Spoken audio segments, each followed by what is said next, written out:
Good evening, everyone. I'm Brian Rose, curator in charge of the Mediterranean section of the Penn Museum, and I have the honor of introducing tonight's speaker. Dr. Kimberly Max Brown is executive director of Eternal Soldier, a team of veterans, Penn scholars, and VA clinicians who work together to create unique public programs that reflect and respond to veterans and their diverse experiences of war, ancient and modern. Eternal Soldier is based at the Penn Museum and uses art, archaeology, history, literature, and personal narratives to dive deeply into the human side of conflict. Max is also the Philadelphia Director of Equity and Engagement Capacity Building at the VA Center for Health Equity Research and Promotion at the Crescents VA Medical Center. Her expertise lies in medical anthropology, bringing qualitative and group-based techniques to empower veteran perspectives in VA biomedical research. Her work centers on improving the healthcare of veterans through advancing health equity focused scientific measures and methods. Max is a graduate of the University of Pennsylvania's graduate group in the art and archaeology of the Mediterranean world and a consulting scholar in the Penn Museum's Mediterranean section. The Eternal Soldier Project combines her passion for ancient cultures, especially ancient Rome, with her dedication to veterans. Her lecture tonight is entitled Connecting Warriors Across Time Through Archaeology. So please join me in welcoming her to the museum. Thank you, Brian. That was just terrific. I sound so accomplished. I need to state first and foremost that the views I'm going to express tonight are my own, and in no way do they reflect those of the US government or the Department of Veterans Affairs. So I need to make that clear. In my remarks tonight, I feel like we're going to take a trip through some of the ways that Eternal Soldier got started. We're going to talk more about what archaeology and veterans, what's going on with that. And we'll also think a little bit about how this idea of a therapeutic approach to archaeology has taken off. So I think when we're thinking about veterans, it is unfortunate that previous generations of military personnel returning from active duty were advised not to talk about their traumatic experiences for fear of alarming their loved ones. Many thus retain the damaging effects of their experiences into old age. And more recently, there has been recognition of the importance of being able to talk through and make sense of traumatic experiences. And I would also offer that anthropology has a huge role to play here. And so, we are here tonight to think and talk about history. And I want to get something out there from the very beginning. Veterans, they make history through their actions and through telling stories. So we're going to get this started here. Okay. So I want you to think back to 2022 when there was the Azov battalion at the Azovstal steel plant in Ukraine. And if you think back, during the siege of Mariupol, there were soldiers in that battalion who were posting to TikTok, and they were talking about what was going on with them and laying out exactly what was happening with videos and with other narratives. And what they did was they produced this important historical document with their phones in their own words. So those stories, those soldiers told all who would listen the meaning that they found in their experience, a life and death experience. And I want us all to think that stories, even really hard ones, they are there to help us find meaning in our lives. Telling a story helps you figure out your feelings. It helps you know who you are and where you want to go. And when veterans are talking about what's happening in Ukraine and how that's reminiscent Afghanistan or Vietnam or any other conflict. They are doing something healthy and restorative. And I think that we need to create more settings where veterans have a chance to share their stories. Because beyond a doubt, veterans have like the most amazing stories to tell. However, there are also traumatic events that veterans experience that are also challenging to deal with. Challenging because traumatic memories are disruptive and emotionally overwhelming. But what VA anthropologists figured out is that reconciliation comes when difficult narratives are integrated as one coherent chapter in a life story. And then greater coherence comes when the story is more than a bunch of chronological events strung together, but when they are joined by a theme that makes sense of those events. But what must be avoided is a narrative where a traumatic experience becomes the only thing through which all other life experiences is viewed. Telling stories to others remains an effective way to cope with difficult war memories. Opportunities for storytelling facilitate veterans' ability to relearn civilian social behavior. And in turn, it teaches civilians about military culture. Formal and informal groups for veterans in which they have the opportunity to share their stories are still very, very much needed. And this is where Eternal Soldier has stepped in.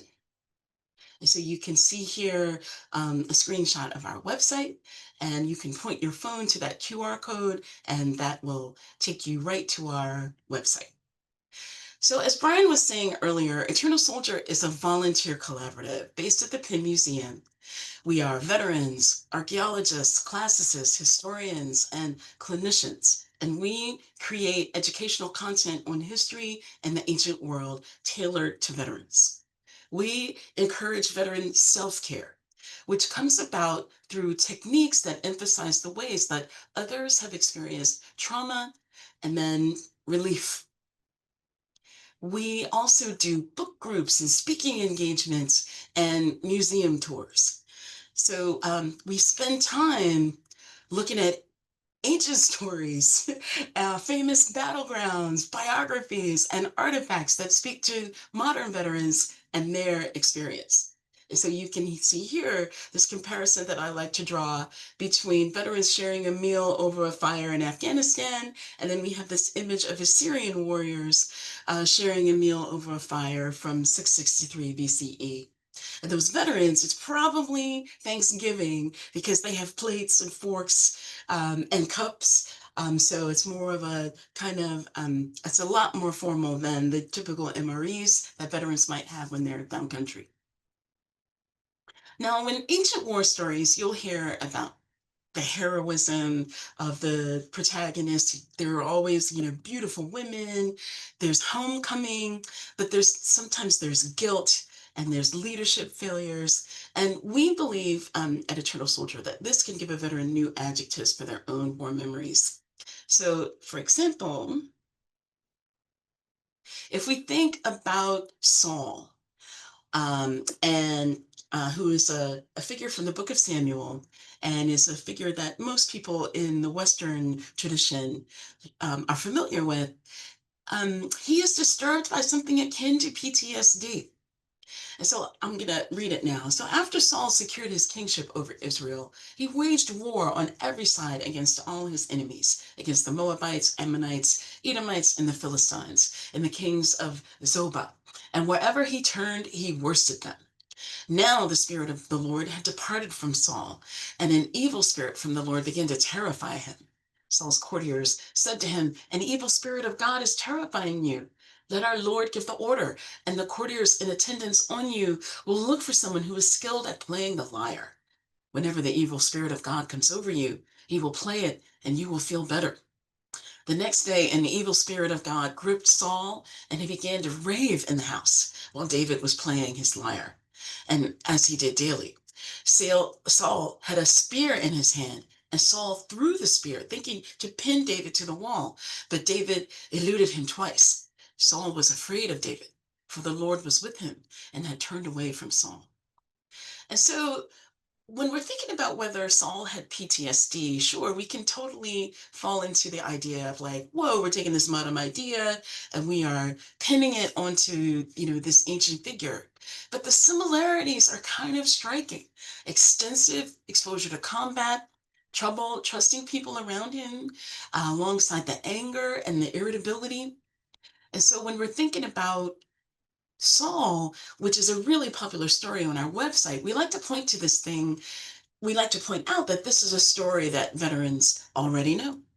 And then turning to something else that veterans often already know about, Troy and the Trojan War. And there are lots of groups working in this space. Eternal Soldier is not unique here. And I want to think in particular of Professor Roberta Stewart of Dartmouth, who is a pioneer in this area.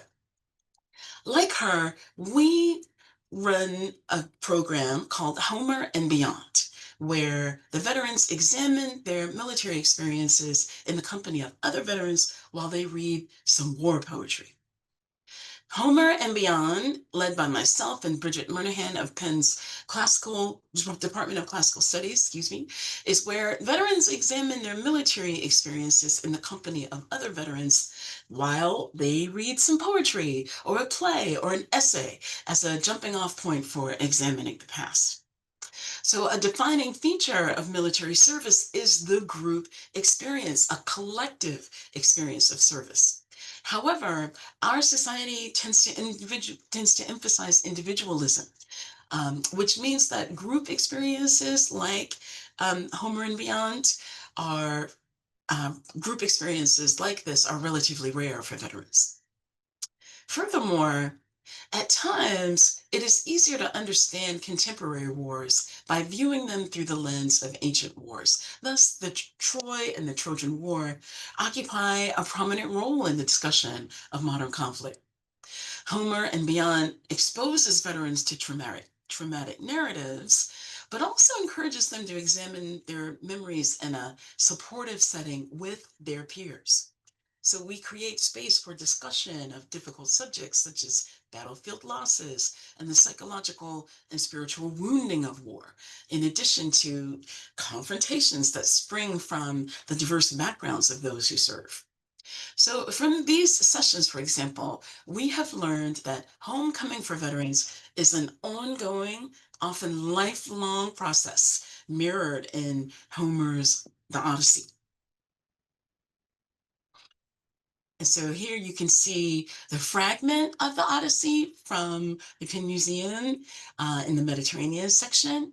And then we also had a workshop where veterans were in a seminar with the Odyssey fragment at the Penn Museum, able to take a look at it and see it as like a real object. And again, this is a Penn's fragment, a copy of the Odyssey.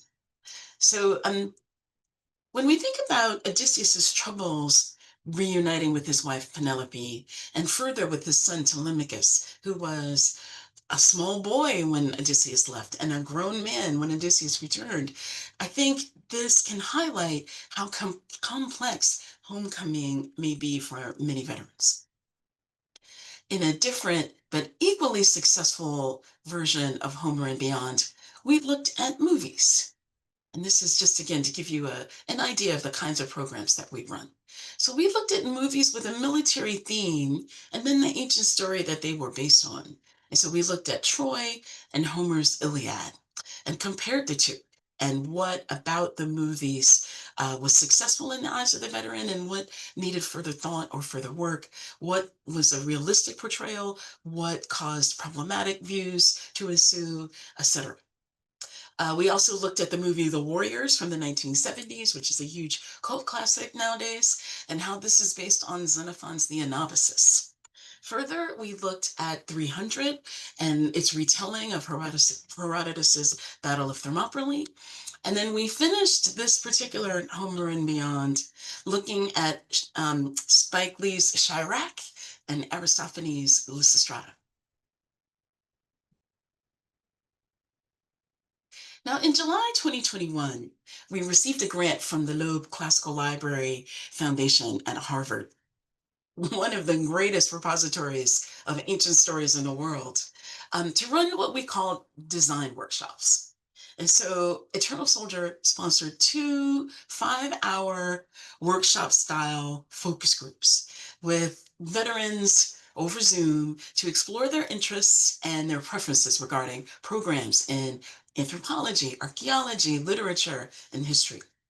And during the programs, the veterans also brainstormed on content and other topics and provided input to Eternal Soldier through telling their own stories. And we learned a lot. We learned that, for example, figural monuments just don't seem to be enough to capture the loss, the pain, and the suffering of those who are left behind. It is hard to find figural decor that can convey the grief, the loss, and the anger of a tragic experience. Words work the best in conveying so much loss. Hence, this is how the veterans explained to us the Vietnam War Memorial was so successful, because the words can convey a range of emotions, and words and text seem to be more powerful. Veterans also described that learning what other veterans think about poetry and the increasing sophistication with which they think about history as very appealing to them, as did the scholars who were working with them in Homer and beyond. Further, exploring cultures of warriors, the different cultures and different warrior societies throughout history was a way of developing greater understanding of those lives and of their own lives. And finally, we want to think about, and you can see Brian here leading a tour with a group of veterans. You can see that making objects speak to veterans, articulating the connections to modern veteran experience is key. Generally, connections to the daily lives of ordinary soldiers are especially meaningful. The clothes, the tools, the food, the weather conditions, etc. All of that. These are all things that veterans are deeply, deeply interested in learning more about. Now, participation in an archaeological excavation was one of the programming ideas that we presented to veterans during the design workshops, and which veterans were like incredibly enthusiastic. Now, this was an idea originally explored by Brian. Um, but in order to get our hands dirty, and I mean that literally and figuratively, in like an experimental sense, beginning in 2023, we partnered with the team at Red Bank Battlefield in National Park, New Jersey, to host an archaeology day for veterans. And here you can see an image of all of the veterans who turned out. It was overwhelming. I was nervous that we wouldn't have enough for them to do. That, of course, proved to be untrue. I have yet to work on an excavation where there wasn't enough work for as many people who wanted to be there. And I want to thank Jim Janowski of Rowan University, who is the director of Red Bank Battlefield Park, and Wade Katz of South River Heritage Consulting, who is the principal archaeologist on the project, for working with us to open their work to veterans. And by the way, our Archaeology Day for Veterans for this year is on Saturday, June 14th. Now, interestingly, Red Bank is the setting of a Revolutionary War battle. It was the location of Fort Mercer, which, if for those who are interested, is kind of almost directly across from Philadelphia Airport. So it's right there on the Delaware. And it is archaeologically a really important and interesting site because the remnants of the earthen fort are still visible. The remnants of the trenches and the way that the defenses on the battlefield are clearly visible. And so being able to think about what might have happened during the revolution at this site is very prominent and accessible for members of the public. Now, on this particular public archaeology project, the veterans, they help dig, they work with specialists, as you can see here, and then they screen and watch for artifacts. And so here you can see um, a musket ball side by side with some late woodland Native American pottery. And so the Red Bank battlefield is a particularly interesting and important site because it is the place where the remains of a mass burial for 13 Hessian soldiers killed in action during the Battle of Red Bank. These were discovered and uncovered by the excavation team. And so the prominence and importance of Red Bank has just risen in the wake of that discovery. It's one of the largest discoveries of Revolutionary War remains in the entire country.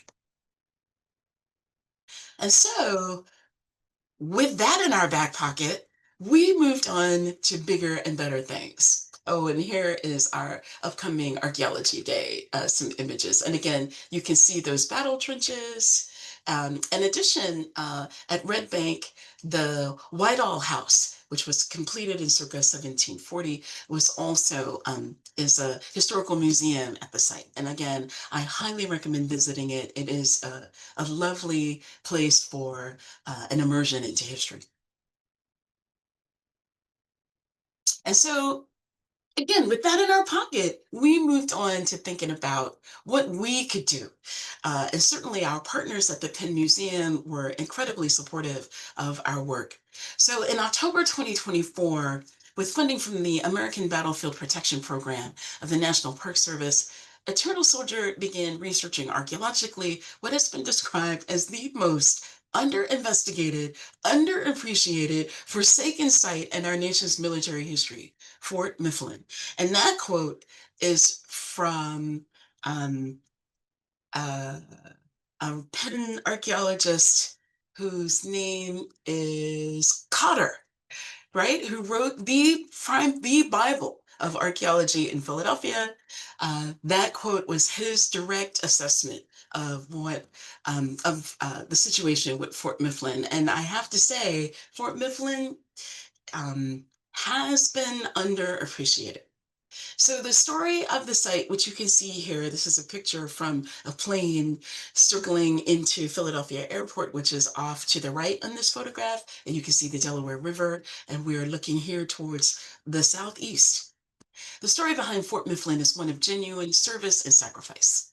The soldiers at Fort Mifflin were charged with defending the Delaware River against the powerful British Navy. American forces had sunk obstructions just in front of the fort, strongly fortifying the river and reinforcing existing buildings within the fort, um, and created a giant palisade in wood. John Montresor, the original designer of the fort, pledged the seeds that destroyed it, almost completely leveling the site by the incessant bombardment of thousands of cannonballs from British ships and by fires set by retreating Americans. And here you can see the remnants of the fort today, and again, an image with a reenactor, and that is the reconstruction of Fort Mifflin's flag, which was still flying when the Americans retreated from the fort on November 10th, 1777. 400 soldiers held off more than 2,000 British troops and 6 naval warships for 5 days until it was evacuated on November 15th. 245 were killed and wounded. And so when we think about Fort Mifflin, then not only do we think at Eternal Soldier about what it can tell us about history, but we also worked very hard to make sure that we were bringing veterans into our work as major contributors to the design of our project. And through a second series of design workshops, we learned what it was about Fort Mifflin that was important to veterans and what features they felt would be most important to interpret from the point of view of the average soldier and of the modern veteran. And hence, they advised us to investigate diet and medical treatments, as these are of primary importance for active duty military members. So, to deliver greater detail about food and medicine, archaeology at Fort Mifflin encompasses archaeobotanical research with our friends at the Center for Archaeological Analysis of Materials. So Chantel White and Chelsea Cohen are two folks who have been intimately involved in designing our program and in bringing to life the ideas and interests that the veterans have exhorted to us. Further, we have also just completed a program of geophysics, and this is, of course, in anticipation of excavation. And this program was led by Jason, who you can see in the blue hat on the left, and by Eric Hubbard, whom you can see on the right. And they completed work that helped us map previous excavation. And so actually here, what we're going to look at is, I'm going to show you briefly just a 10-second video, which highlights an overall picture of the data from the geophysics. So if you bear with me, right? And so here, like if we go back just a scooch, right? You can see here what we believe are the remnants of a walkway that was created for Fort Mifflin, because it is a site that has a very high water table. And so this appears to be the remnants of a slate walkway that is mentioned in some of our archival work. And then you can see a little bit more what may well be earlier moments of intrusion, design, and earlier buildings at Fort Mifflin as well. And again, all of this is coming through in the geophysics. All right, so I really want to thank Jason Herman and Eric Hubbard for assisting us with the geophysics, without which planning for the upcoming excavation would be that much more difficult. And so they are assisting us with pinpointing areas for ground truthing, excuse me, and excavation. So here you can see a little bit of the ground penetrating radar with the areas behind what is called the Commandant's House, which is at the heart of Fort Mifflin here in the center. So this is a building dating back to about 1805. But it's possible that there were privies in this area or a well, which would be instrumental for us in our wanting to identify the diet and any medical treatments. And also what kind of water was available for the active duty military at Fort Mifflin. And then we have this particular image here, which shows the remnants of a previous powder magazine, which is over here in this western part of the site. And the eastern part of the site, excuse me. And you can see here also the clear signature of the previous building still visible in the ground penetrating radar data underground. Now, when we think a little bit, I'm going to go backwards here. When we think a little bit about the veterans and how they contributed to our project, we also want to think hard about what archival research can tell us. And so we do have a number of reports about activities at Fort Mifflin, which have to do with diet and medicine. And we have just learned that in this area, you can see here with my pointer, hopefully, and in this area too. So just outside of these zigzagging walls, between the walls and the moat, we have learned that these areas were used as soldiers' gardens. And so we're very, very excited and very, very hopeful. Literally, we just learned this a few days ago that we think we may be able to provide additional data for a soldier's garden here at Fort Mifflin and be able to provide that greater detail on what the soldiers were eating and drinking while they were stationed there. So our design for Fort Mifflin also emphasizes pressing questions of conservation and preservation. Again, the site is along the Delaware, which is literally right here. So, but right outside of the seawall, this is the Delaware River.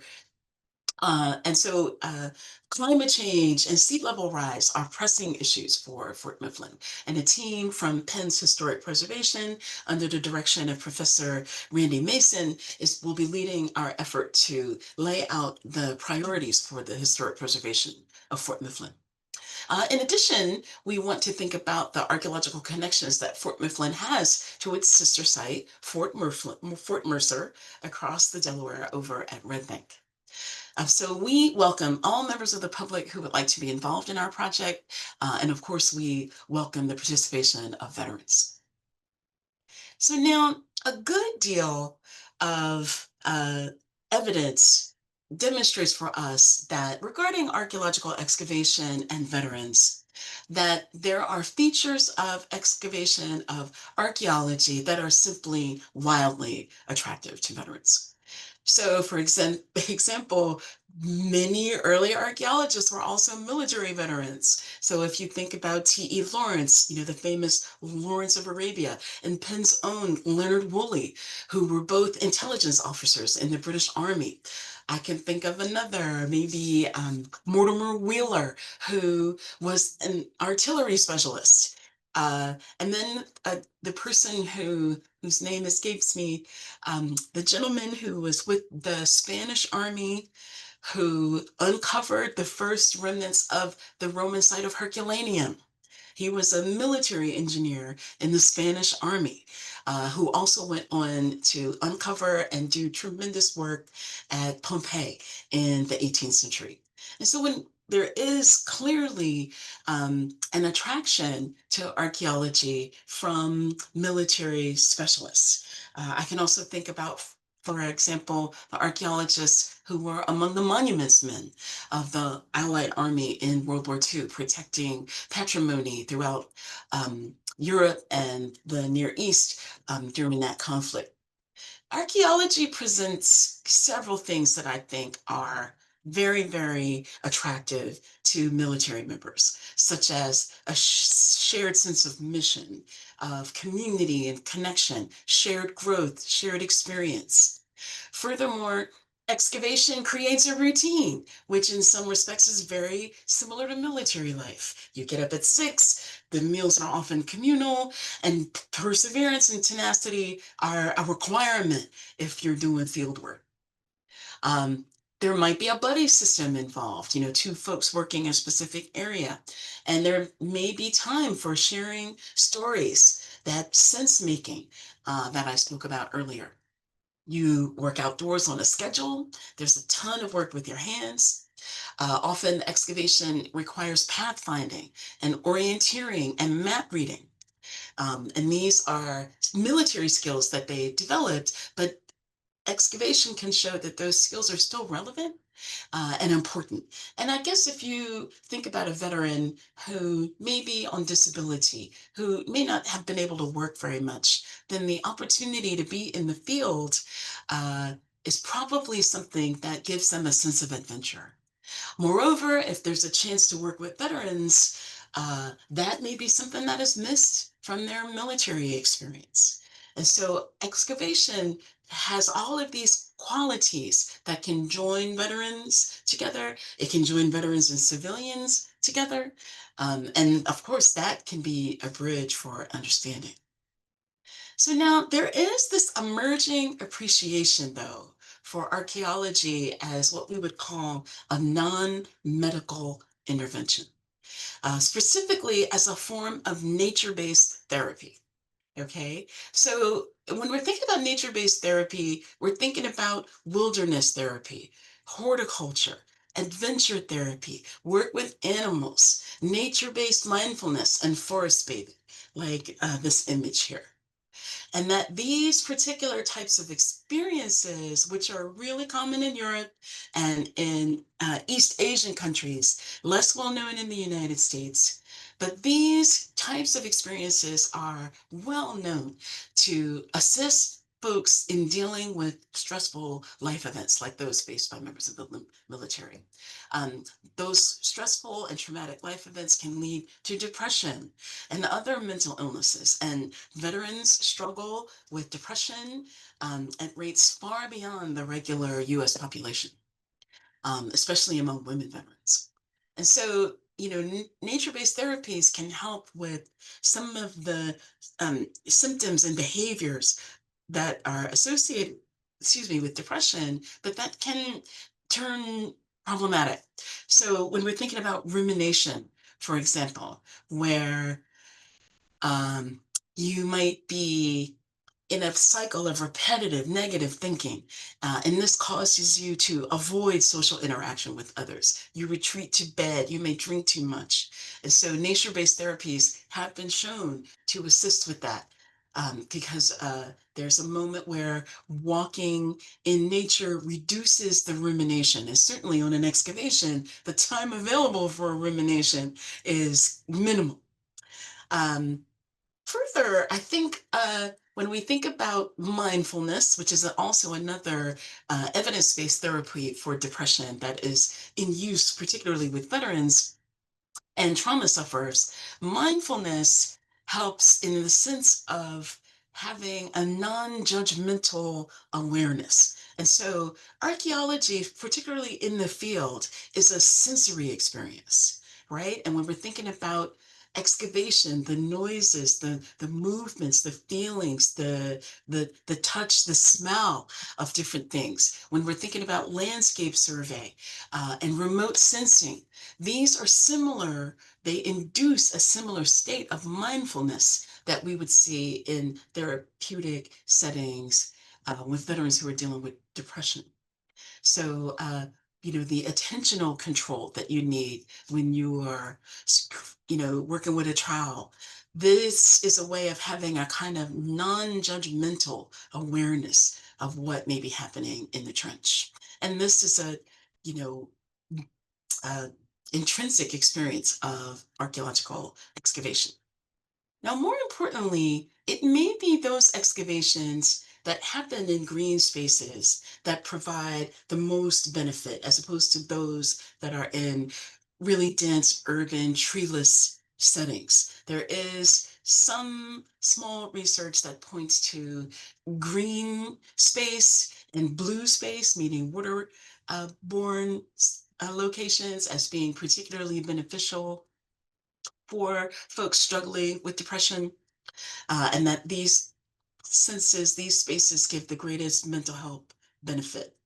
Further, the area of sleep, where physical activity and exercise and sleep work together. And, I can think of few things as physically intensive as picking and shoveling, which archaeologists know well, as being more beneficial for inducing like a kind of exhaustion, but also a kind of sleep that persons struggling with insomnia and nightmares are particularly prone to as a symptom of depression. And so when we come to the physical exercise of excavation, and if I recall correctly, right? When we come to the physical exercise that excavation, that is an intrinsic part of excavation, this exercise reduces oxidative stress. It opens pathways for to limit inflammation, but it also improves self-esteem. It improves your feelings of accomplishment. And all of these are known to improve the symptoms of depression and even anxiety. So the physicality of excavation is also what is part of this active engagement that can lend itself to the therapeutic effects of being part of an excavation, in addition to the opportunities for telling stories that we've already spoken about. Now, I think that, oh, and here you can see a member of our veteran team standing here on the left, who was instrumental in helping us design both our design workshops as well as our projects at Fort Mifflin, and who has been participating in our work at Red Bank. So now, I think the archaeologists on our call would agree with me when I say that field work is not for everyone. Okay. Sure, it can result in an increase of personal well-being, all of these positive attributes. I even read an article querying whether an archaeological excavation could lead to happiness.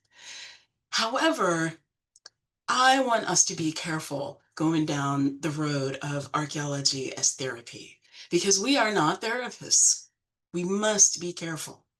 There are risks bringing veterans who may have trauma histories onto an archaeological project with the expressed intent of helping them.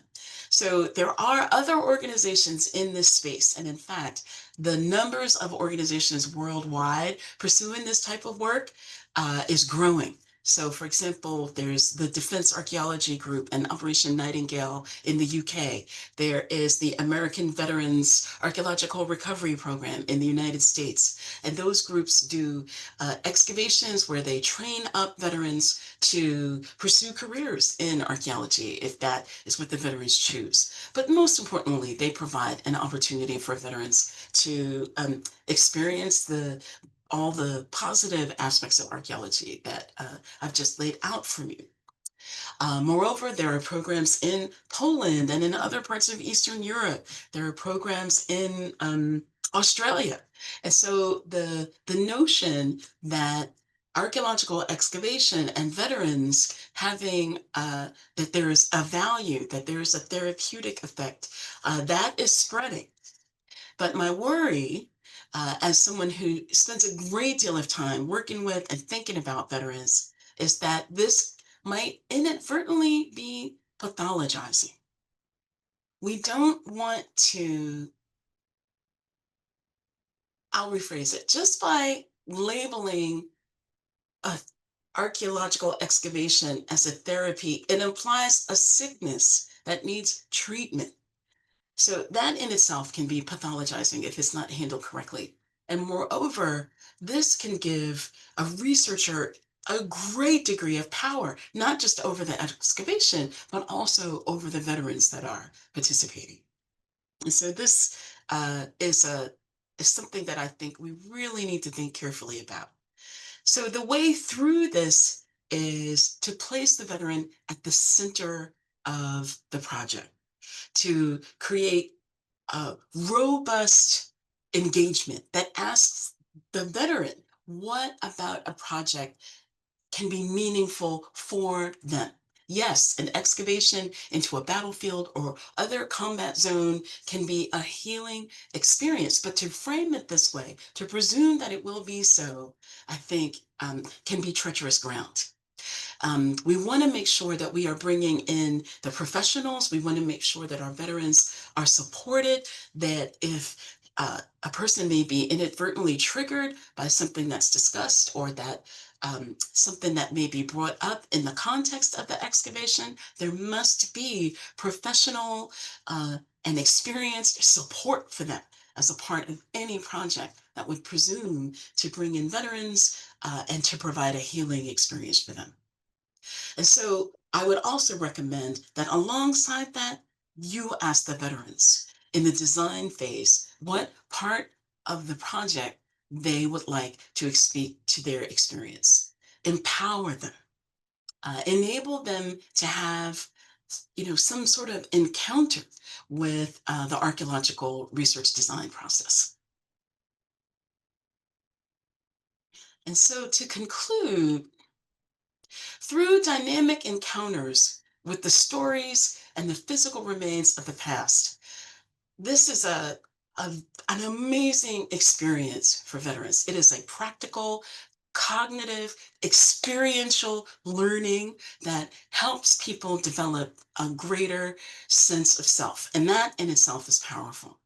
They can form personal relationships with the stories and the objects that they uncover. They can form relationships with the past, and forming relationships with the past helps people form relationships with each other. And I, as the director of Eternal Soldier, I think I can speak for all of our partners, the members of our advisory board, and all the veterans that we work with. Eternal Soldier is proud to partner with veterans as equals in making these relationships possible. And with that, I will say thank you.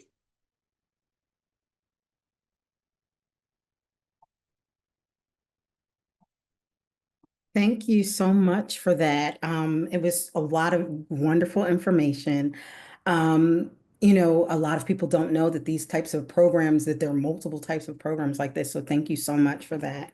Mhm. Um, so if anyone has any questions, please put them in the chat so we can talk this out. I do have a question myself, if you don't mind.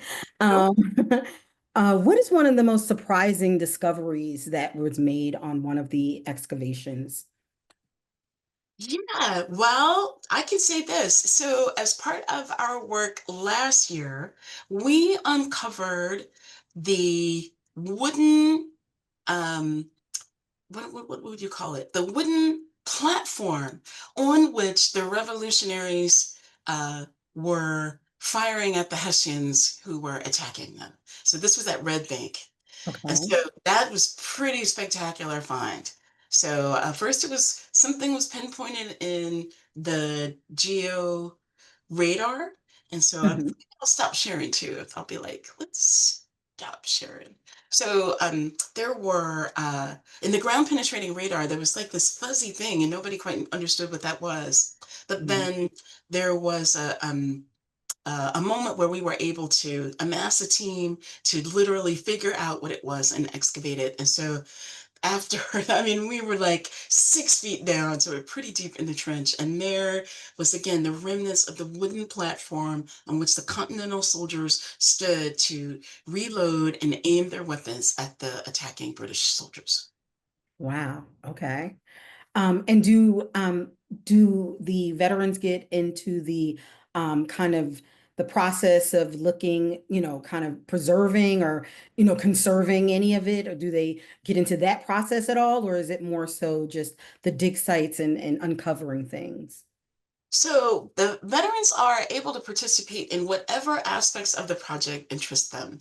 And I would point out, for example, that the Army Corps of Engineers has a program called the Veterans Curation Project, for example, which teaches veterans who are interested in history the skills of archiving, some of the rudiments of historic preservation of like documents and similar materials, as well as some principles of field conservation and excavation. And so then the veterans are able to take those skills and move on with them, and also documentation. Moreover, in the field, of course, cleaning artifacts, sifting, cataloging, getting them into some sort of registry. These are all things that we offer to veterans, and we have had veterans take part. Moreover, the Red Bank Project is also a field school, and so they're able to work alongside students who are also learning. And so they tend to feel less isolated. But it Mhm. is the key that veterans are very accustomed to working in a team under the leadership of a technical specialist. Okay. So they don't tend to have too much trouble with a person who can display a certain amount of technical expertise. Okay. Thank you. This question is from Bonnie Zetik. Mhm. Thank you for the fascinating presentation, Dr. Max Brown. To what extent do you find the era of veteran services, um, service, location of deployment, and the nature of service duties affect the interest and participation of veterans in the project?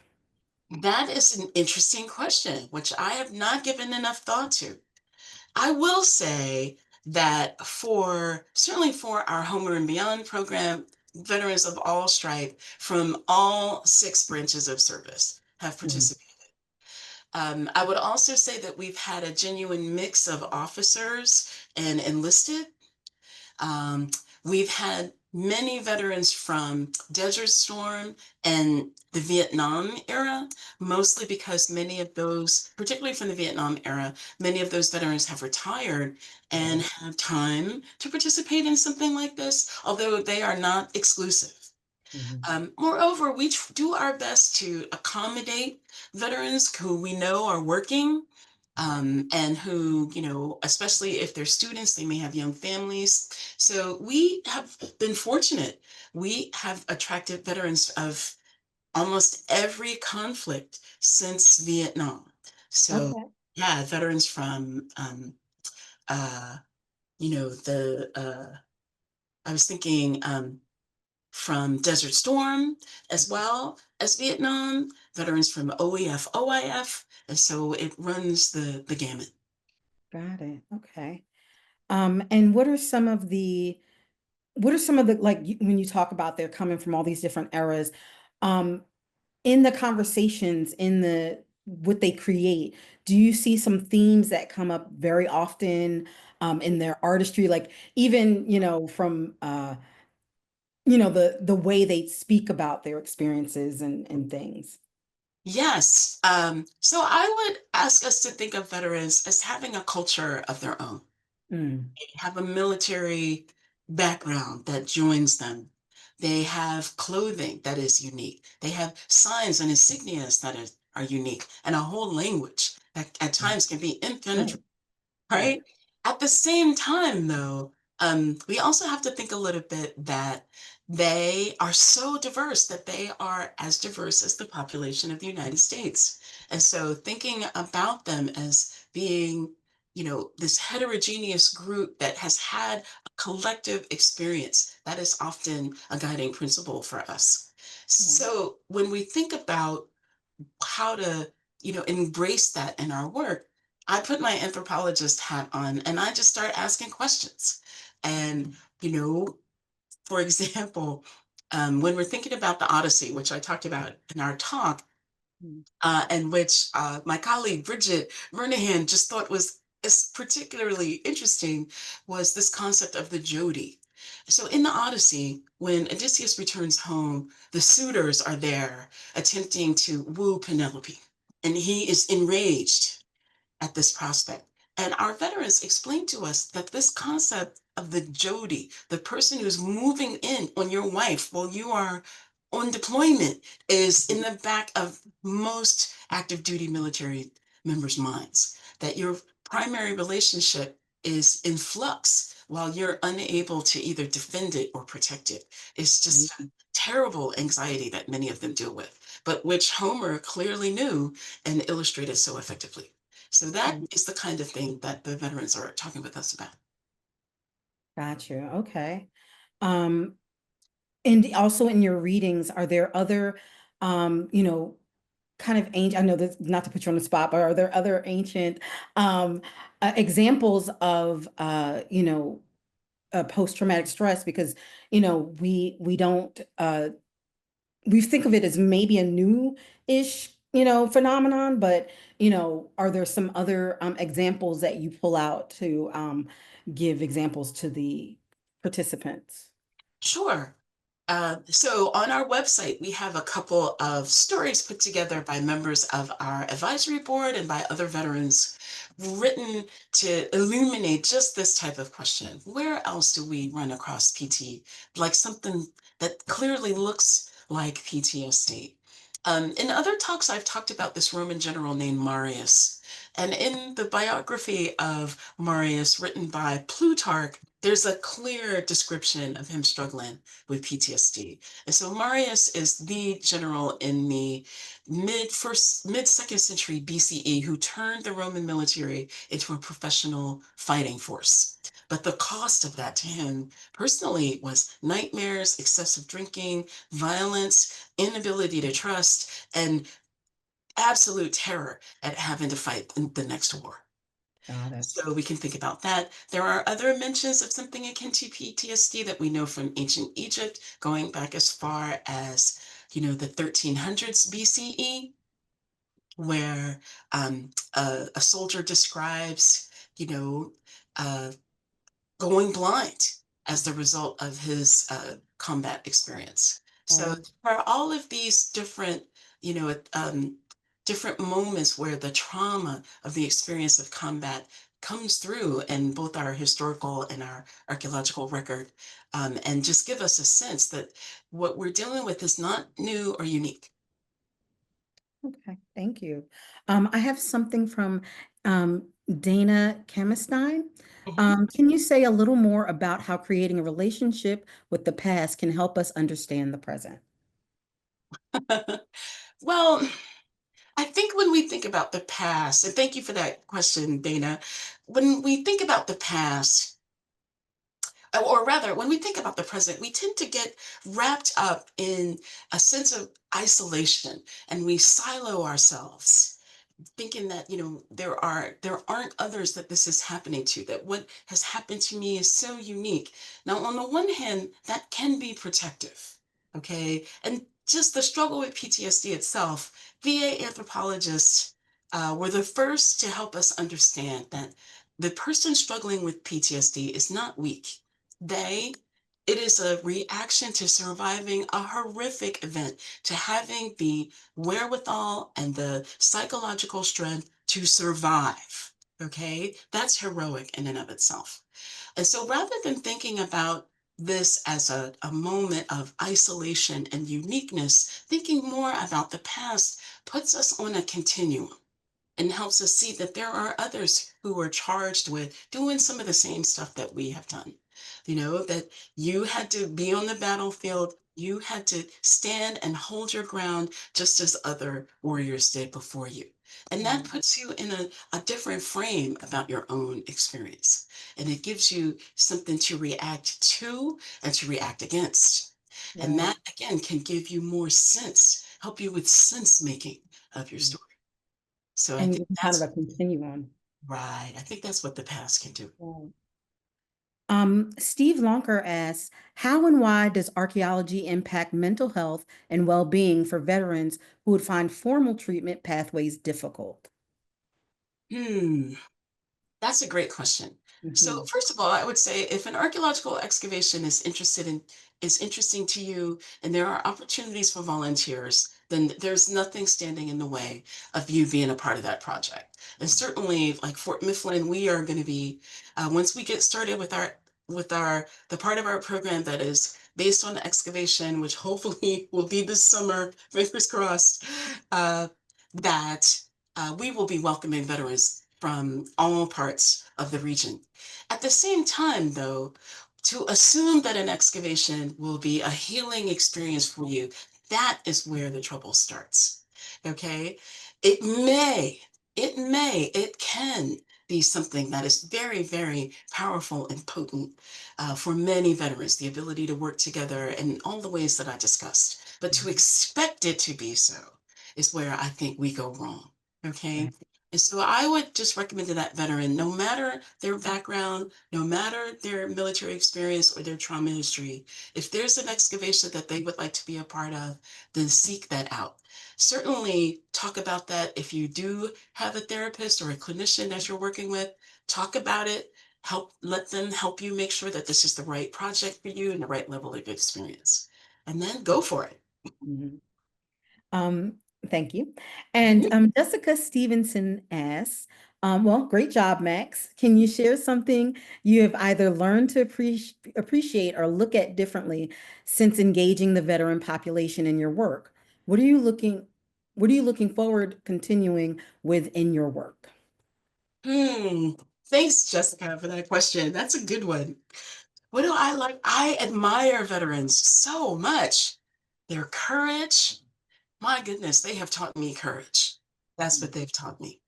That even the littlest, the smallest, the most wounded, the most vulnerable, the most damaged among us, still capable of courage. And that they have also taught me to be a better listener. Yeah, I wasn't a good listener before I started working with veterans. So I hope I've become a much better listener. And I also want to encourage all archaeologists who are thinking of doing public archaeology to not just do public archaeology, but to do community archaeology, where the needs, goals, desires of the community are as important in your scientific framework as the archaeology itself, that you can meet the needs of the community through your excavation. And by bringing them in ways that are rigorous, that are evidence-based, and that help them answer questions about their own lives. Archaeology is certainly capable of doing that. And as a humanist discipline, I kind of believe it is probably our strongest pursuit. One of the strongest aspects of being an archaeologist is its capacity to do that. Um, And Jessica's that question actually sparked a question in me. Ooh. Do any of the participants publish? And even if it's book of poetry or anything about the archaeology itself, are there any published participants at this point, or is it a little too early for that? So, uh, publishing on social media certainly happens. Mhm. And folks write their stories and ideas. We at Eternal Soldier, again, we try to give a forum for veterans to talk about their experiences. And so there's a part of the website called Boot Prints, but the big shoe with stories that veterans have told us about their experiences in our programs. And so a couple of them touch on archaeology a little bit, but I also want our audience to understand that veterans have been intimately involved in designing everything that Eternal Soldier does. And so our website, the way that we talk about things, veterans have assisted us with making sure that the message is appropriate, but also reflects their needs and values as well. Okay, thank you. Are there any more questions? You can type them into the chat or the Q&A. I mean, I have a question. Was there something about my talk that surprised you? Um, oh, I mean, I knew that this was possible, academically, I guess, but the fact that you were able to kind of like find the gardens of these, soldiers, were you able to examine the water and the waterways to find out what they ate and that was like whenever I hear anything like that, I'm always a little like, oh wow, yeah, of course they can find that out. So that was probably and then just like the framework of the entire project, kind of like I understood again on an academic level, but when you speak about, we're in a circle, and we're doing we're talking about the classics and we're talking about, and creating things. I thought that that was really interesting. It kind of made me think about my own work because I've done education for a long time and I did secondary education for a long time. So that kind of finding connections across like a continuum of connection basically and taking someone out of their siloed like you were talking about that siloed existence and saying you're not alone, you're part of something way bigger like that. Much bigger, Yeah, precisely. like that. I do think that veterans find that to be really, really valuable. So I'm glad you have hooked on to that. I think that's a really important part of how this whole orbit around Eternal Soldier has grown over the years. Where do I you would see it also, going? hmm? Where do you see it going? Like Eternal Eternal Soldier Soldier. specifically. Well, after we get this Fort Mifflin thing off the ground, Mm, which, it's been both rewarding and a challenge in many respects. So we are waiting on our final uh, approval, our final permit from the city of Philadelphia. So we're still working on that. mhm. Once we have that final permission, then we'll be able to plan for excavation. Um, One of the things I guess I could do, let's see, let me think about this image.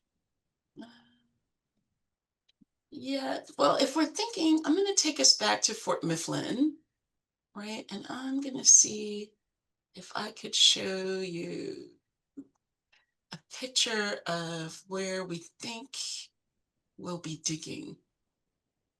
Okay. Some of these pictures are like, all right, here we go. I think we could just talk about this. All right, so what we think we'll be doing, let's shoot that. Okay. What we think we'll be doing at Fort Mifflin is that again, to bring together the science with, and the need to advance the science of conflict archaeology, as well as to just learn more about Fort Mifflin in general, and also to bring in the ideas that the veterans felt would be one, illuminating about Fort Mifflin, and two, that would speak to their own experience. We're going in several different directions. One of which Mm, is, again, we're looking at food and medicine. because veterans talked about the importance of food when they're on active duty and whether the food is good or not. Is it readily available? Does it, smell funny? Is it just MREs? Are you Right. you like packing in your food as you're on patrol? All of these are questions that the veterans had. And we also know that at Fort Mifflin, diet was really, really important and problematic. There was the number of active duty struggling with dysentery would blow your mind, which means that the water quality was poor. Right. Further, rations were minimal. They were really, really struggling with providing food and clothing for the garrison. And so we know that from the revolution. Post-revolution, the site went through a period of abandonment and then subsequent rebuilding, and then another moment of abandonment, and then subsequent use during the civil war as a prison, and then a moment of more degradation. And then in World War II, we know that the first Black battalion of artillery was stationed there to protect the Philadelphia Naval Base. So that was one of the first Black artillery battalions in the country. Furthermore, at Fort Mifflin, we know that a mix of Black, Native American, and white Continentals, like the first mixed race unit in the entire U.S. Army history, fought at Fort Mifflin in 1777. And so what we're trying to understand more about is a little bit of those conditions, but also what the daily life of being a garrison member in this particular place was like. So Mhm. that's where the preoccupation with food and diet comes in, and whether there were any medicines that they may have been taking for their illnesses, and can we trace that as well in the archaeobotanical research. So we're also thinking that here there's a kitchen building, and so we're thinking of doing some work here, and the ground truthing that we could do here might help us understand a little bit more of, if I recall correctly, wait, not that one more, but help us understand this building, right? Because the kitchen building is very close to what had been the powder magazine. So we may get the remnants of reuse and recontextualizing for this particular area. The other ideas, if you look at these areas in red, these are where we know prior excavations took place at Fort Mifflin. So there was Wow. one way up here in the far corner of one of the bastions. There was this trench by John Cotter, again at the Penn Museum. And then these other little red dots, these are all test pits that folks have done. Now, finding reports for these has been a little bit tricky, but we've been relatively successful so far. And Okay. again, we are hoping to establish for the first time a map of like what's been dug at Fort Mifflin. And then again, for the veterans among us who are assisting us with this, just being able to think about Fort Mifflin through time, every time they fly over it, flying into Philly International, it's just like a eye-opening experience for them. So yeah, the whole notion of serving in this setting, surrounded by this moat with the Delaware right on your, right on your southeast corner, I think is a really interesting and remarkable moment for them to consider. And also that so many were killed and wounded in the battle. Mm. The other thing to consider as well is the bravery of the folks who garrisoned Fort Mifflin during the Revolution. So between Red Bank on one side of the Delaware, on the east side of the Delaware, and Fort Mifflin on the west side, they intended to squeeze the British in between them to prevent them from resupplying British soldiers who had occupied Philadelphia already. So they needed to be removed, and the British proceeded to just try to blow the two forts out of the water. They were there's some scholars who suggest that Fort Mifflin was the greatest bombardment of the entire revolution. So just think about that, and the cannonballs firing and the 400 men that were stationed there along with their families and along with their supporters and those who were supplying them. I mean, it would have been a very, very difficult moment, calling for extraordinary courage and bravery. And we do Right. hear about this in some of the accounts of Fort Mifflin. But again, most people in Philadelphia, no idea. And further, if the two forts had not sustained their conflict or held off the British as long as they did, the British occupied Philadelphia in September. These two battles are fought in late October, and this one is in mid-November. Soon afterwards, the Delaware froze because it was a really hard winter. If you think about Valley Forge, was also this winter. Uh, they prevented the British from adequately resupplying Philadelphia. And because if they had resupplied Philadelphia, the British would have promptly turned and went after Washington at Valley Forge. And none of those things happened. So the bravery of those 400 men may have been one of those elements that really turned the tide of the revolution. Wow. Um, I have a question from Steve and Ali Bulova. Sure. What kind of experiences with the archaeology seem to resonate with the veterans with relation to their military experiences? Well, finding a musket ball, right? That is like, especially one that's misshapen, which means it was shot from a weapon.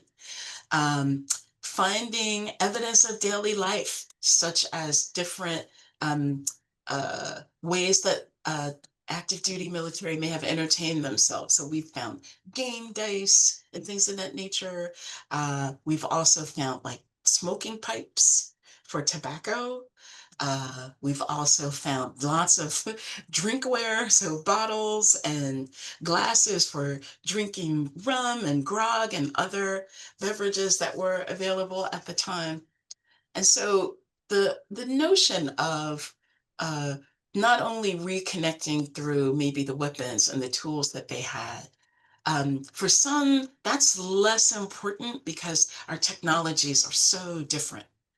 But for many others, being able to connect with like the emotional side and with the spiritual side of serving and what the archaeology can tell us about that, those have been very prominent and very attractive and interesting for the veterans. And also, they have illuminated for us certain qualities that we, as scholars, haven't paid enough attention to. So, I mean, and that's another one of the aspects of Eternal Soldier that is really important is bringing the veterans together with scholars, with professionals, with experts, so that they can learn from each other. Absolutely. Um, well, is there any more questions in the Q&A or the chat? Um, Thank you so much again, Max. It was amazing. And it's really interesting to see all the different applications of archaeology and anthropology, things that we don't always uh, think about immediately. Right, right, So right. yeah, that's and what you said about community um, is really powerful because there are different communities that can be brought together. Um, there's the Washington West project that we also do, Right. right? So that's a community, dig, and the history behind that is not millions or thousands of years old. It's, like Mhm. a couple hundred It's years. only hundreds, right? Yeah, Exactly. so there's so much to learn through archaeology and anthropology and its applied application of it. So thank you so much for what you do. Thank you so much for sharing it with us. We are coming up on almost time. Mhm. And everyone, the recording will be available of this very important and wonderful talk. And on behalf of everyone, I want to thank you so, so much for this presentation. And I just want to thank the museum for their support, their ongoing support of this project. It has been tremendous, the amount of interest and, again, the expertise and the knowledge that is being shared with me and with our veterans. And so, again, it's a Penn project, it's a Penn Museum project, and we are delighted and grateful.